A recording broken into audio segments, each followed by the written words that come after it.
저번 주에 공포 뉴욕 증시 대폭락 했습니다. 이미 뭐 말씀드린 대로 외환 그 브리핑을 보면은 미국의 통화 긴축 때문에 달러 지금 환율이 1250원을 향해서 가고 있고요. 1300원까지도 가지 않겠느냐 이런 말들이 나오고 있는데 마침 오늘도 또 올라서 1250원을 향해서 뚝 가고 있는 모습을 볼 수 있습니다. 겁납니다. 저도 무섭습니다, 지금. 예. 그래서 한국 증시는 대폭락이 있을 것인가 없을 것인가 하는데 외국인들이 지금 마이너스 2605를 팔고 있고요. 기관이 좀 많이 팔고 있네요. 3294 3924 하고요. 달러는 지금 아까 얘기한 대로 1246원이 넘는데 아까는 1248원까지 갔습니다. 1300원 뜨는 거는 뭐 시간 금방 가겠죠.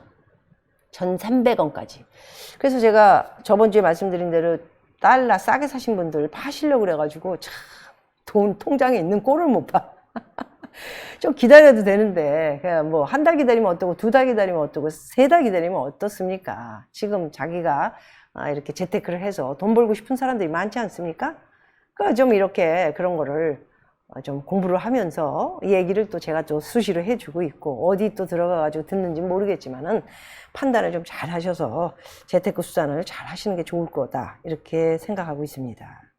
자, 제가 말씀드리는 그 미국의 투자 분석 회사들이 연준이 공격적으로 금리 인상을 할 것이다 이렇게 이야기하는 비앙코 리서치 짐 비앙코라는 사람인데요. 공격적인 금리 인상 갈 것이다. 뭐 여러 번에 걸친 0.5 또는 연준이 아직까지는 0.75% 금리 인상에 나설 것 같지는 않지만 0.75면은 전 세계가 완전히 주식은 완전히 산만이 무너질 수도 있습니다.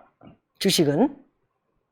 우리나라는 이제 그렇게 되면은 제가 볼 적에는 2500 뚫고 밑으로 2300을 향해서 가겠죠. 예, 그것도 좀 생각을 하시라고 말씀을 드린 겁니다.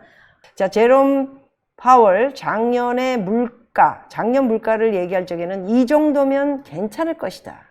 주식에 타격 받지 않을 정도로 0.25씩 여러 번 올리겠다. 이렇게 얘기를 했죠. 그런데 이게 어떻게 됐습니까? 본인들이 얘기하는 거 예측도 제대로 못합니다. 전문가라는 작자들이 원래 이래요. 에? 이렇게 본인들이 프로라는 인간들이 예측을 제대로 못하고 전부 빗나가지 않았습니까? 그러니까 빗나가니까 연준에서 지금은 0.75 얘기를 하고 있는 이런 한심한 인간들이 미국도 예 연준에 여러 명 있지 않습니까? 이런 얘기를 하고 있는 거예요. 그러니까 우리가 누굴 믿어야 됩니까? 그래서 제가 맨날 말씀드리는 게 현재 격동하고 있는 세계의 현재를 바라보고 우크라이나 전쟁이 저렇게 오래 갈 거라고 누가 생각을 했습니까? 자, 그래서 이렇게 프로들이라는 게 예측을 못하고 작년에 이제 물가가 이거면 될 것이다. 괜찮을 것이다. 0.25씩 올리겠다. 이러더니 이제 0.5 다음 주 올리지 않습니까? 예, 아주 굉장히 시끄러워지기 전에 미리부터 선수를 쳐서 알려주고 또 알려주고 그래서 이제 주식이 미국도 확 떨어지면은 그동안의 경기 부양이라든가 돈을 찍어가지고 푸른 거 이런 것들이 잘못될까봐 굉장히 걱정을 많이 하고 있어요. 미국인들도. 그래서 함부로 이렇게 이야기하는 것을 조심스럽게 하고 있다. 이렇게 말씀을 드릴 수 있는 거죠. 그래서 미리부터 0.5다. 그렇게 갈 거니까 너희들 준비해. 주식 팔 애들 조금 팔고. 갑자기 충격 먹으면 이거 하다가 이게 또 밀려서 3만, 1,003만 이렇게 내려가면 큰일 난다. 큰일 난다. 기업도 은행도 큰일 난다. 이런 어떤 선수를 쳐서 저번 주부터 계속 제롬 파월 뭐 그 외에도 다른 지역에 있는 연준에 있는 사람들이 지금 계속 이야기를 하고 있는 모습을 볼 수가 있습니다.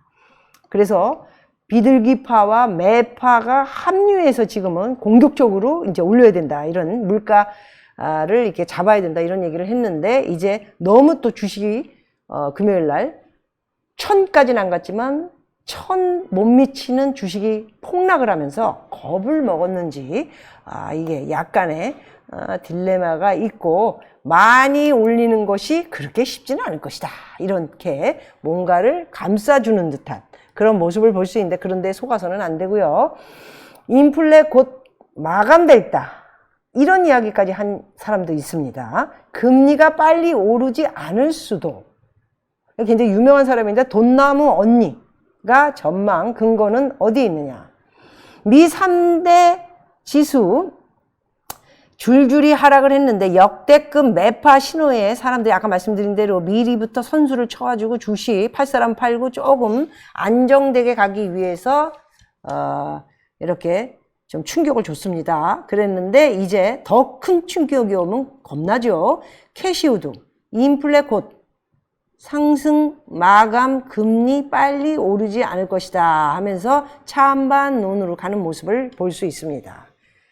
자, 이렇게 모든 거래는 우리 이 개미라든가 투자자들을 현혹해서 잘 지탱을 하게 가야만 하기 때문에 이런 자들이 나와서 계속 우리에게 위안을 주는 척 하면서 돌아가게, 모든 것을 돌아가게 이렇게 만드는 것이죠. 불과 저번 주에 미 연준에서 0.75포인트 얘기를 하더니 0.75면 진짜 미친다 미쳐. 그러더니 기준금리 그것은 인상 고려하지 않고 있다. 또 다른 말을 하는 겁니다.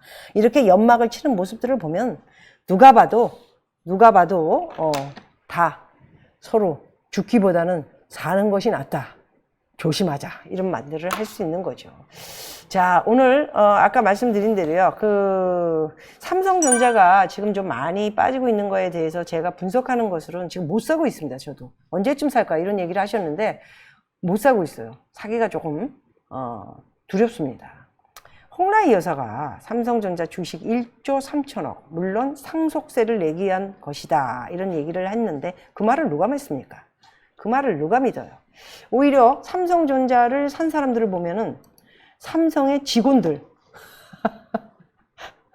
사장, 그리고 직원들이 38억 원치를 사가지고 6만 9천 대에 38억 원치를 사가지고 이렇게 방어를 하는 그런 모습을 우리가 오히려 보고 있고 대려 삼성가들은 주식을 상속세, 제가 볼 때 대출 받은 걸로 아는데 자꾸만 상속세 핑계를 대면서 1억이 아닙니다. 1조 3천억을 상속세 타령하면서 판다? 이게 뭔가 근거가 어디에 근거를 두고 이런 얘기를 하는지는 모르겠지만은 상속세는 아닌 것 같고요. 제가 볼 때는 그렇게 이유 있는 돈은 대출을 받아서 다 내지 않았을까 그런 생각을 갖고요. 삼성전자가 조금 많이 찌그러드는 것이 아닌가 그런 관점으로 조금 내다봅니다. 이번에 제가 미국을 가가지고 이제 많은 것을 또 보고 정보를 듣고 또 여러분들에게 얘기를 하겠지만은 삼성전자는 여러 이제 미국에서 자기네들도 살아가야 되기 때문에 뭐 인텔을 비롯해 이렇게 반도체에 허락되는 모든 것들을 미국에서 좌시우지할 겁니다. 그리고 이제 중국도 이렇게 싸구려로 어찌됐든 정보야 어떻게 됐든 싸구려를 선호하는 사람들이 또 누굽니까? 보통 서민들입니다.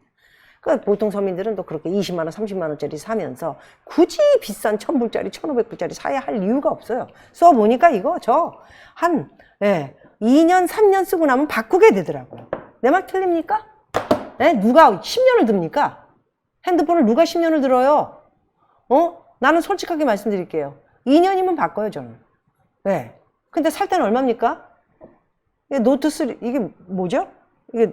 이거 꺾어서 이렇게 하는 거, 이거 살 때 제가 240만 원씩 줬어요. 그런데 이거 240 주고, 이거는 그때 조금 싸게 샀어요. 네, 우리 직원이 싸게 뭐 이렇게 전화해가지고.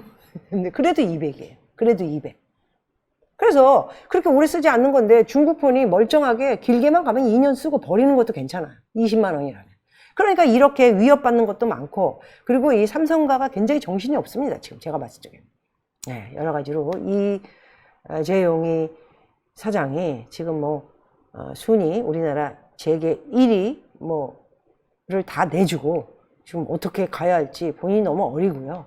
어린 나이에 회장이 되면서 제가 볼 적에는 이도 저도 굉장히 아닌 그런 붕 떠 있는 그런 모습을 볼 수 있어서 좀 안타깝다라는 생각은 없지 않아 드는데, 이걸 누군가가 엄마도 이게 좀 추스려 주시고 이래야 되는데 어머님이 지금 요즘 그게 아니고 좀 나이가 너무 많아지시지 않았습니까? 골프를 좋아하시고 빅 아일랜드 잘 가십니까?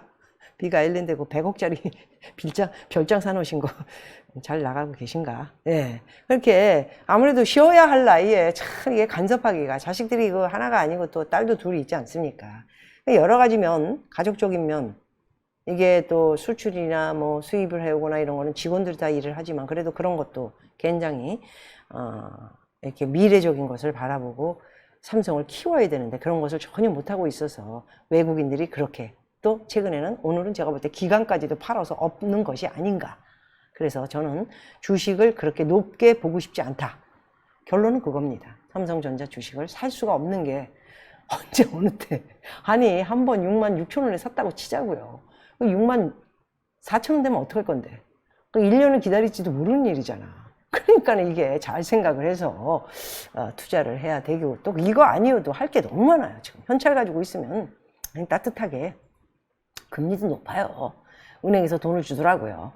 그럼 뭐 몇백 받고 세금 다 빼고 그럼 뭐 그냥 그것도 괜찮고 왜? 주식 했다가 괜히 꼬라박고 거기다가 가만히 앉아가지고 그것만 맨날 볼 수도 없잖아요. 저는 또 체질상 그거 맞지도 않아요.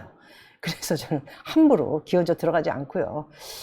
꼴가닥이라는 게 뭐 금융위기라든가 뭐 여러 문제가 생겨서 미국도 마찬가지고 크게 폭락이 이루어진다면 한번 생각해 볼까 그런 생각을 가져봅니다.